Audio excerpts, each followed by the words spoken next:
Hello बच्चों, let's read the question. So question says that the figure shown change in the concentration of a species A and B function of time. The equilibrium constant Kc of this A and twice of B is. equilibrium constant क्या होगा? ठीक है, equilibrium constant हम कब define करते हैं? जब reactions किस में आ जाता है? इक्विलिब्रियम पे आ जाता है। दैट मींस ए और बी जब एक दूसरे में कन्वर्ट, यानी ए बी में कन्वर्ट हो रहा है और फिर बी डिकम्पोज होकर ए में कन्वर्ट हो रहा है, ये रिएक्शन चल रहा है। अब इस केस में यानी initial T equal to zero पे क्या बोलेंगे? इसका नंबर ऑफ मोल्स हम ए मान लेते हैं, इसका जीरो होगा।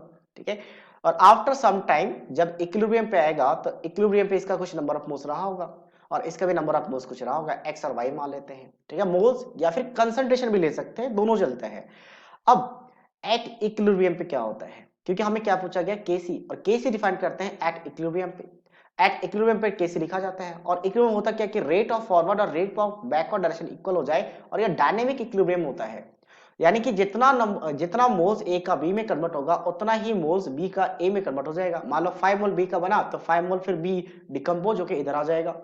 ठीक है, तो उस टाइम कंसंट्रेशन या नंबर ऑफ मोल फिक्स हो जाता है, कांस्टेंट हो जाता है। मतलब इनिशियली बी का कंसंट्रेशन बढ़ रहा है या मोल्स बढ़ रहे हैं और ए का डिक्रीज होगा क्योंकि ये बी में कन्वर्ट हो रहा है, और एक टाइम के बाद दोनों का नंबर ऑफ मोल्स या फिर कंसंट्रेशन जब सेम आ जाए, सेम नहीं कांस्टेंट आ जाए, तो हम कहते हैं सिस्टम इक्विलिब्रियम पे आ जाता है। इसका मतलब कंसंट्रेशन ऑफ ए और बी क्या हो जाना चाहिए?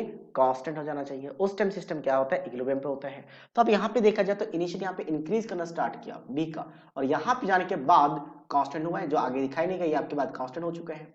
और ए का पहले डिक्रीज हुआ, डिक्रीज होने के बाद फिर कांस्टेंट है। तो इस पॉइंट पे, इस क्रॉस वर्डिंग पॉइंट पे इक्विलिब्रियम पे अटेंड करेगा इस टाइम पे। ये आपका टाइम है इक्विलिब्रियम का, T equal to T equilibrium. अब केसी डिफाइन करते हैं, that is equals to concentration of the product to the power nearest stoichiometric coefficient. तो कुछ इस तरीके से हम डिफाइन कर लेंगे। तो अब केसी कैसे निकालेंगे? तो इक्विलिब्रियम पे बी का कंसंट्रेशन कितना है आपका? 0.4। तो 0.4 का यहाँ पे क्या आ जाएगा? स्क्वायर आ जाएगा। और यहां की बात करें ए का, तो ए का कितना आपका? 0.1 है, तो 0.1 का पावर 1 हो जाएगा। तो 0.4 का मतलब कितना हो जाएगा? यानी 4 4 जा 16, तो 0.16 बाय 0.1। तो अगर मैं एक पॉइंट को रिमूव करूं तो ये क्या बन जाएगा आपका? अगर एक पॉइंट को रिमूव करो तो ये बन जाएगा 1.6। तो 1.6, तो 1.6 का मतलब क्या है? केसी का वैल्यू 1 से ग्रेटर है, that is K C is greater than 1।